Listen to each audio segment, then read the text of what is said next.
could have given up, but you didn't. You could have stopped believing, but you didn't. You could have kept living their expectations, but you decided to make this life your own. And in turn, you're here. Hello, everyone. Today we're meeting Kevin Gazzara. He is a senior partner at Magna Leadership Solution, also the co-author of the Leader of Us and the Certified Positive Intelligent Coach. Hello, Kevin. Thank you for joining us today. Hi, Anna. Good to join you and your listeners as well. Thank you. Now let's start our conversation with diving into your story of becoming the person you are today.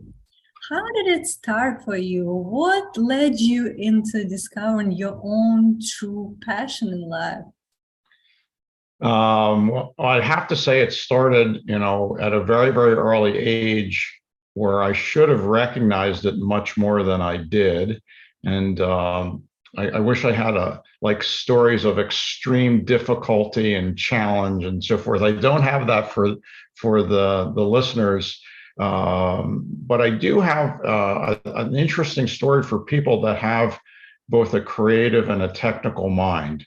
And if you are very creative, artistic on one side and very technical on the other side, this is probably a good interview for you to listen to, because I can share my story and some of the looking back, look at some of the signposts that were there for me that hopefully the younger listeners or viewers will get some benefit out of, some sage wisdom. So I was born and raised, as we briefly said right before we started the interview, I was born and raised in the Philadelphia area, very much kind of the standard family, mom and dad, two kids, the dog, the station wagon, lived in the suburban house on the street with all the cookie cutter houses in Levittown, Pennsylvania. And it was a great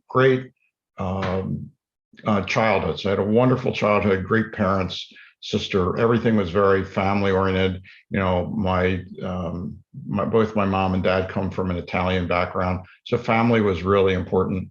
And as a kid, I was always fascinated by anything mechanical, and I pretty much took it, or an electrical, anything in the house I would take apart, like washing machines and bicycles and televisions and radios, whatever it is. I was always just this really, really inquisitive kid. And early on, fortunately, we had engineers on the street, and they were kind of mentors, and I saw kind of the things that they were doing, and that always looked attractive to me. So since I had an engineering mind or an analytic mind, it seemed like that was a good path for me to go into engineering. The challenge came when I was about 12. My cousin got this drum set for the first time, and I sat behind the drums and I realized that, oh my God, I love doing this. So in addition to the academic stuff, I decided I wanted to play drums, and my parents were very supportive of it. I don't know why. It made a lot of noise. I'm sure I sounded terrible as a young child. And I started studying, on the weekends, drums. So, and I was in all kinds of different rock bands and so forth. But after I had been studying for about a year and a half, what I recognized was a lot of my friends or people I knew had an interest in doing drums, but some of them didn't have the money to actually go and get a teacher, in the area that I lived in. So I started teaching my friends that wanted to learn, and I just absolutely loved doing that. So I had these parallel paths going, getting through school. I was a reasonable student. I was an exceptional student.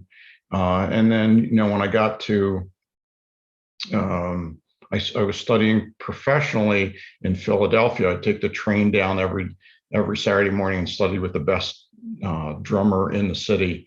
And I did that all through high school, and it was a wonderful experience. And I went down for one of my lessons was the morning of Halloween, and I went down for my lesson with Paul Patterson. Not only was he a great teacher, he was really a mentor of mine. And I went down and the phone rang in the studio, and I picked up the phone, and it was Paul's wife. And Paul, she said very calmly, she said, Paul won't be in today. He had a heart attack this morning and died. And that was really, other than my grandfather, that was probably one of the first really close people that I had in my life. And I took the train back home Saturday by myself, and very quiet and reflective. And when I got home, I filled out all my engineering applications. So making that decision, go to music school or get engineering school. Paul was probably 52, 53, and I just recognized that I didn't want to be in that situation. Where you play till 2 o'clock in the morning and you get 4 hours of sleep, and then you get up and you teach for 6 hours or 8 hours, and then you go and play in some clubs from 10 to 2 again. And I always wanted to have the family was important to me. So I wanted to have everything that my dad had, created for us. Now, my dad was a great, brilliant artist. He did watercolors and portraits and landscapes, and he was a sculptor and so forth. And after he got out of the service in World War II, he had a choice. Do I try to be an artist and make a living, or do I go work, in a normal job and so forth? And he went to work for the government. It was okay. I mean, he wasn't excited about it, overly excited. I don't remember ever seeing him overly excited about the work he had done. But what it did do is it allowed him to have the kind of family life that was important to him. I kind of saw it the same way for me. I didn't see myself as a musician. So I took that route. But one of the things that I probably should have paid attention to that I didn't really is the love I had for teaching and helping others and, learning myself and so forth. So I did the traditional route. I went through school. I got my degree in engineering and business, went to work for a big company and doing product management and, did some design kind of stuff. And it wasn't until the late 80s I had the opportunity. I developed this extreme interest when computers first came out, that I loved computers and I loved doing video, right? So I loved doing photography and videography, and I loved computers. And then in the late 80s, RCA Labs had developed a technology where you could do video and computers together, where you could see video for the very first time. It used to be, if anyone remembers any computers in the 80s, green screens, all numbers and symbols and so forth, and DOS-based computers. And RCA had this idea, was a team of about 37 brilliant people, that you could put boards in a 286 6 megahertz unit machine computer and do full screen, full motion video. And when I found out that, boy, you could bring those two passions together, that was all I needed, right? So I went to work for Intel in '89, and I worked there for 18 years. And during that time, I was a product manager, and then I was operations manager. I was a GM for a small facility, and I, first of all, I love managing, I love leading, I love learning, I love bits and bytes in the technology. I'm a tech nerd for sure. But one thing happened that as part of when you were a manager at Intel, there was a requirement that you gave back, and you taught classes, all different kind of classes on communication or conflict or meeting management. You could teach technical classes, but that was kind of a requirement as a manager. And what I found was that I just really loved teaching. I just loved helping people get better. So Intel has an amazing program. Every 7 years, you get a sabbatical. And they give you 2 months off. You completely disconnect. You leave your computers in the office, cell phones, everything's there, and you really disconnect. And that's usually, and then somebody takes over your job for that period of time. And that's usually a great opportunity to make a job change. And fortunately, I had a great mentor at Intel. She's still one of my very good friends. And she said, pay attention to the things that really excite you. And I love the managing and design stuff, but there was a whole different level of excitement of getting, 20 people in a room and really getting them to have a deep understanding of systems thinking or conflict or whatever communication or whatever I was teaching. And I had an opportunity where the person running Intel University saw me, and he said, "Hey, would you consider moving from the technical side? You seem to have a passion for this. I need somebody to manage Intel University for all of Arizona. There's about 12,000 people in Arizona, so it was quite a big job. So I did that, and I found that I really, really loved that. Since I had a great mentor and I had a 10-year plan, my goal was to retire at 50. Is to leave the corporate world at 50, and I was very, very fortunate I was able to do that. I had all the elements in place. But my mentor had said to me, what do you want to do when you retire? And I said, well, I want to help small businesses that don't have $10 million budgets to really help develop their managers and leaders and build their company.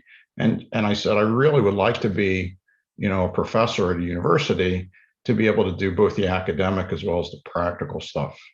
And she said, okay, so what do you need to do that? Well, I was teaching at the University of Phoenix in the mid-90s, and you could teach there if you had a master's degree. So I had done my MBA. And she said, well, what do you need if you want to start teaching at Arizona or Arizona State or University of Arizona or some of the public schools? I said, well, you probably have to have a doctorate.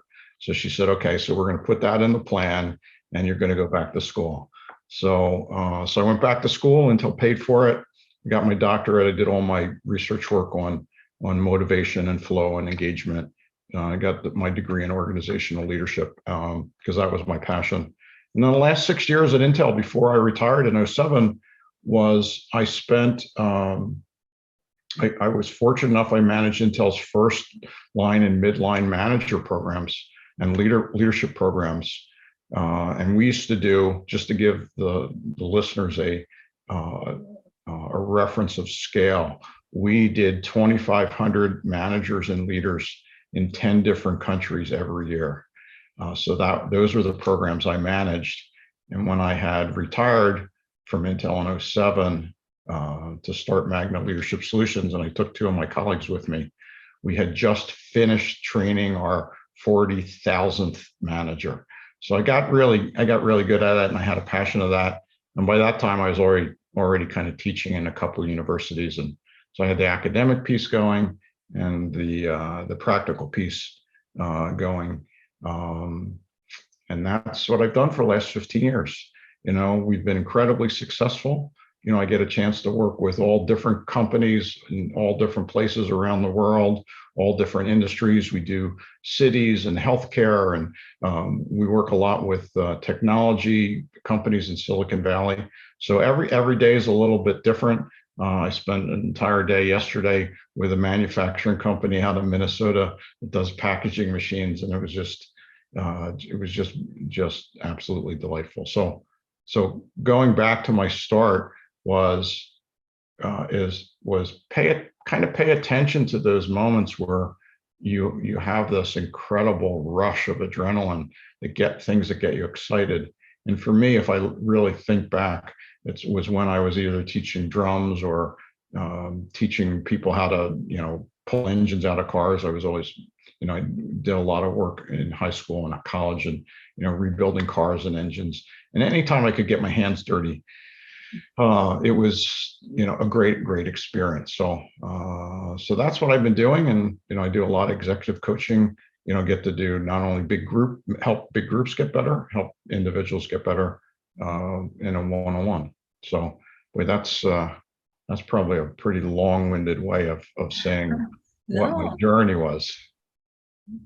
It's incredible to see how you evolved in that journey of yours, where you start just mostly focusing in engineering part of it, and then eventually you realize that teaching, in fact, was something that you wanted to do, but you didn't know until you had that opportunity and tried, and like you felt something that you didn't feel earlier, and now with that type of emotion, you realize that this is something I need to develop and I need to apply my skills, and that's where your kind of like zone of genius coming out, meaning like this is the best that you can deliver to others with that type of excitement and with the knowledge that you gained along the way.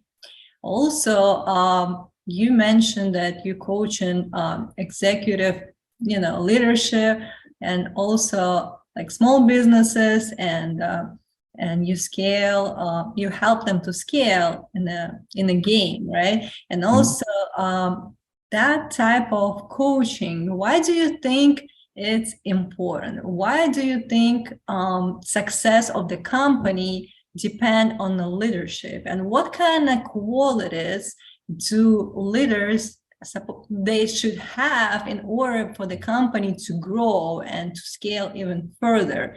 And what are the main factors that you would focus on in the beginning for the small businesses to grow?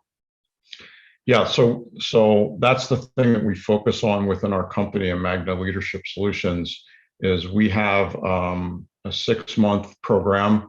It's somewhat variable. Sometimes we do it as short as 4, sometimes we do it as long as 9 months, and it's completely integrated, and it covers all the elements that are necessary to become a good leader. Most organizations or companies really want the one and done, the hit and run. Kind of like, can you come in for 4 hours and help our people be great leaders? And the answer is no. It's a process. It's something you have to work on a continuous basis, and kind of a nice slow drip model, so that eventually you get there. And I think what I would say, kind of trying to summarize kind of the elements of the 6 months, is we focus we have a foundation of a servant leadership model, and we define the servant leadership model as building yourself, but more importantly is building other leaders. So it takes a whole series of both hard and soft skills to be able to do that. Great listening, great communication. We've done a lot of research with many leaders around the world.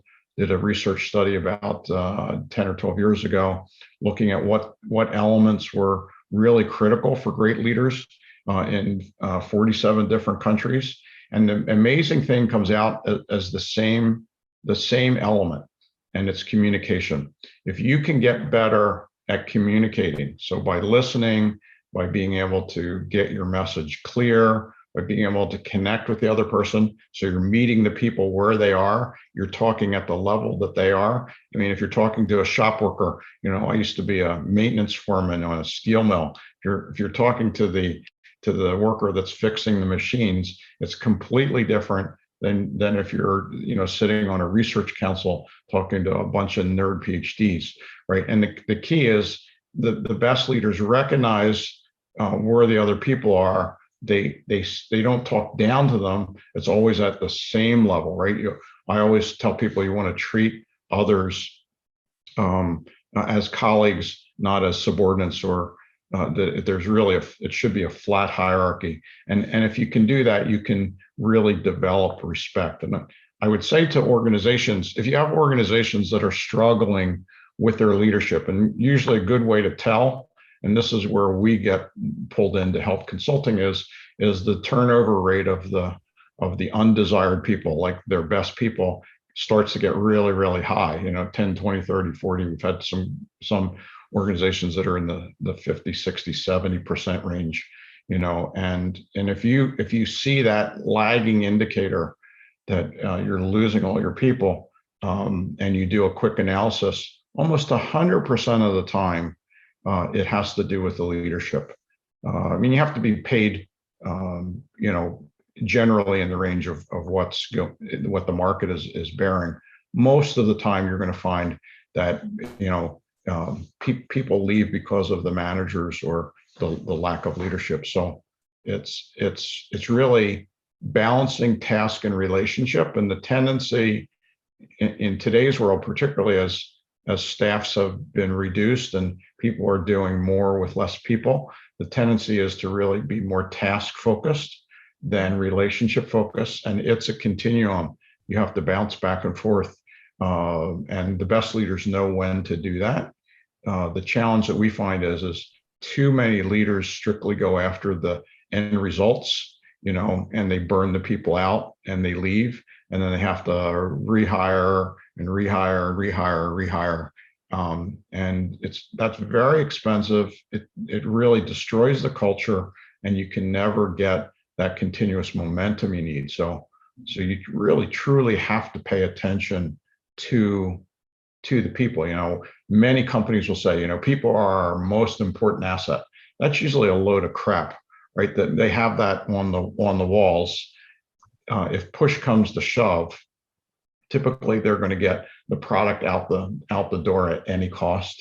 And there's lots of reasons that happens.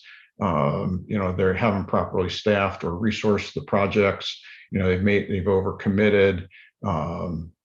People are working massive hours kind of behind the scenes, either at home or on the weekends or whatever. And you get to this point where people burn out. And the problem is if you don't pay attention to it, then all of a sudden you're left with we have one client right now. She had a staff of 10 a year ago. And now she's at 3 people. And she's a pretty good leader. She could get better, of course. And the thing is her organization hasn't changed her deliverables, right? So she's still required to do the exact same kind of work that she was doing, and the same amount of bringing clients in at the same rate she was doing with 10 people. And now she's at 3 and spending, 80% of her time trying to find the other 7. Right. Yeah, a lot of that has to do with the way we communicate and the way we connect with others. But we also can develop the skills of a leader within ourselves. Every one of us can become a leader, right? Absolutely, and yes. there's something like you would advise in terms of daily habits that we can start doing, even today with the small steps in order to develop that inner leader? Yeah, so I think there's a couple quick steps you can do. I think the very first thing is go find a mentor or coach. Go find somebody you admire. Doesn't even have to be in your field. When I chose my mentor, she was in a completely different field. She was in HR, and at the time I was in engineering and technical marketing side. The difference was she had the types of behaviors and approaches with others that I really admired. So I proposed to her to be a mentor. Fortunately, when I was working at Intel, there's lots and lots of people that have access to. If you're working in a small company, you may not have access to do that. But find someone that you admire, that they are where you essentially want to be. Not necessarily, doesn't have to be the same business, but they are acting in the same way. Maybe it's running a small company or doing consulting or running a staff of 10, and you want to be there, be able to have a staff of 10. Maybe you're running finance managers, and the person you're going after is running manufacturing managers. It doesn't matter. It's the same type of skills. So having that mentor, I had a 10-year plan. My 10-year plan when I was 40 was to retire at 50. And I found particularly most people I've coached have no plan, right? They just want to continue working and work hard and see what it brings them. If you don't have a target in mind, generally you're not going to accelerate or get to where you could be as fast as you can. So get the mentor, do the continuous learning, identify, I am a voracious reader. I start every day off with 30 to 45 minutes of doing research and reading and learning, and whether it's from the internet or whether it's articles or books or audiobooks, it doesn't matter. You want to figure out where your passions, back in the 80s, my passions were computers and video. that had nothing to do with my job. I was dealing with heavy machinery and manufacturing and so forth. But I knew that that was my passion. And it wasn't until many years later that the two came together. And because I had followed my passion without saying, oh, I have to put this amount of hours in or do this because I need to get here. I just continued to feed my passion over and over and over again. And then as the world changed and technology and creativity kind of came together through video, I was one of the very few people that had those skill sets. So look for those opportunities, listen to yourself. As you've pointed out, being a great leader means, there's a great Harvard model that says, the best leaders, there's 3 commandments. The first is know thyself, right? It's really getting a deeper understanding of what your preferences are, your behaviors, your values, and really being honest with yourself. And there's a ton of books on that.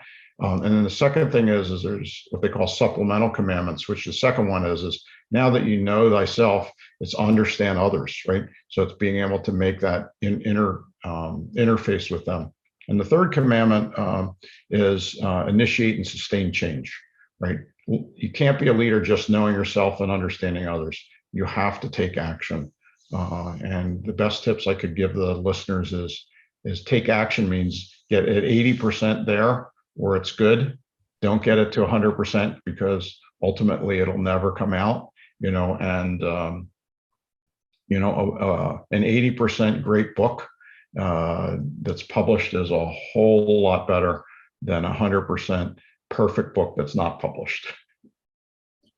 That's true, because a lot of people, even if they have that passion, the plan, and sometimes they not taking that action that actually is the foundation for you to get where you want to go. You need to know all the steps in order to achieve that type of goal. And sometimes along the way, you can find support, you can find more opportunities that you never knew existed, or like people you meet. So you will find that. But again, it comes back to you and your willingness to act on it. And like you said, first you need to understand yourself, and then you will better connect with others as well. And I know you were a co-author of the book, and what inspired you to write it? And if you can just tell us a little bit about what is it, what's the idea behind it? Yeah, so the first book that we had written is called The Leader of Oz. And what we did is we took the story of the Wizard of Oz and we wrote a business parable because we wanted people to read it. My co-author, Dr. Ali Lakhani, and I started, looking at writing we both have our doctorates in leadership, so that's our passion, and we're both leadership professors. And we wanted to write a book together. One of the things that there's lots of things that you have to have in place in order to kind of start your own business. One of the things that we got from recommendations of incredibly successful consultants was one of the elements was that you have to have a book, right? You have to have that tangible hard copy book in hand to be able to hand to a CEO or an executive to basically establish your credibility. So we took that on right as we started the company to write the first book. So there was a particular need to do that, and it really helped coalesce our ideas. The challenge we had was that we started with kind of outlining an academic book, and it was just so boring that we didn't even want to read it. So we finally just found out that both of our favorite movies were The Wizard of Oz. You'd seen it as a kid, and both Ali and I had, really loved the movie. So I said, why don't we just write a book? We'll call it The Leader of Oz. And he said, I bet you that's been done 100 times. And we went back, we went to the Library of Congress and did the research. No one had ever done that. So we grabbed the name and we wrote the book. And, it's about this company that's in Kansas that gets whisked away and dropped into Silicon Valley, and you have the wicked VP from the east and the wicked VP from the west, and so everything follows the Wizard of Oz um, uh, um, uh, movie, or the book, really the book itself. And we wanted to make it fun, yet at the same time, we wanted to make sure that it was academically grounded. So we took all of our leadership ideas and the system that we had developed, and we put it in a story format. So super easy read. In fact, we just released, last year, we released the audio version of it. So if you go to Audible, you can get it. If you don't want to read it, the audio runs, I think, about just a little over 3 hours. We hired a voiceover artist, and she did just an incredible job of doing that. In fact, I think if you go to Amazon, you can listen to the first chapter. So I would encourage the listeners to do that. And then I just did a second book that, if for anyone that lasts till the end of this podcast, I'm going to tell them how I'm going to give them a copy of it for free. So so maybe that will, if you thought about kind of bouncing out yet, just hang on another couple minutes. So we wrote, so along the lines of kind of finding your passion, your ideal job, and so forth. We wrote a book. I wrote it with one of my graduate students from Arizona State University after she had graduated. And she got downsized, and her name's Rita Reed. And I said, Rita, I have a method that we use to kind of get clients. I bet you this would be a great method for you to use, for you to find your perfect job. And I said, the deal is, I will coach you on this at no expense, with the understanding is when you land that amazing job, that you write the book on how you get there. And she said, okay, it's a deal. So so she did that. She's working in her dream job at the moment. And the book is called Ready, Set, Get Hired. And it's really about a very, very different approach to get to the people, so you can have that conversation with them, so you get that pull, and they begin looking for opportunities for you in a very, very it's 100% no sales method, right? Way. So so that was a ton of fun to write, and all of the scripts and the approach and everything is all written down. There's ways to automate it. I'm glad to talk to any of the readers. So I'll give you a link to a quote. We'll call it the reviewer's copy. So if anyone wants to read it, it's yours. And if you want to leave a review, we'd appreciate it. Not required. All right. Thank you so much. I'll put all the links in the episode description. And it was a pleasure talking to you today. A lot of good advice for our listeners. And thank you so much for joining us today.